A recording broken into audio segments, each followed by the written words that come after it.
Tell me, Petula Clark, when did you begin this business of show business? I was a very young girl at the time. I started when I was 7 years old. You were a child prodigy. Yes, I'm afraid so, yes. There was another little girl who was child prodigy at the same time. Her name was Julie Andrews. And we were good friends. We used to do shows together for the troops, for lots of Canadians, actually, in London. And then we grew up. Around adolescence, it becomes difficult because actually one grows up very quickly in the show business in a certain way. One becomes sophisticated very early without really growing up.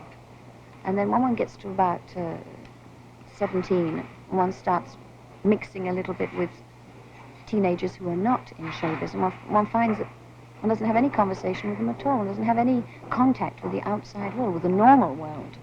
Well, have you done show business ever since you were 7 years old?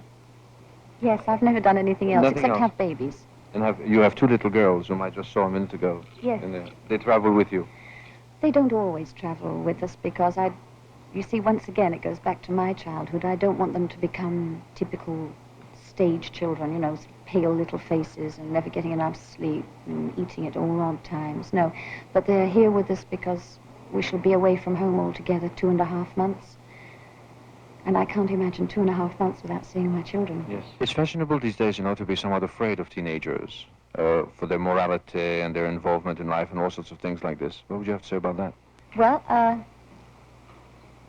I think that it's true, they have a lot of money, and they spend a lot of money on records and things, but I really feel that they don't know where they're going. They honestly don't know. And yet at the same time, they seem to be calling out to have more freedom. I don't think they quite know what they're calling out for, but I think there's a great emptiness in our lives in general. It's very difficult for me to say that. It may sound almost phony for me to say it because my life is very full. But I sometimes get this feeling myself when I look at my children, what sort of lives they're going to have.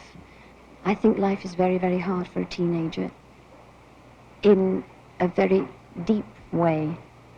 Not on the surface, because they have everything they want on the surface. But I think underneath it all that they're very frightened of life. Do you meet many teenagers? Do you know teenagers personally? Yes, I come into contact with them a lot. In a way, I don't want this to sound stupid, but in a way I feel more like a teenager now than I did when I was a teenager, because my teenagehood was not particularly pleasant, and I don't know, I was never terribly comfortable when I was a teenager. I was making films at that time, and I never really enjoyed my adolescence.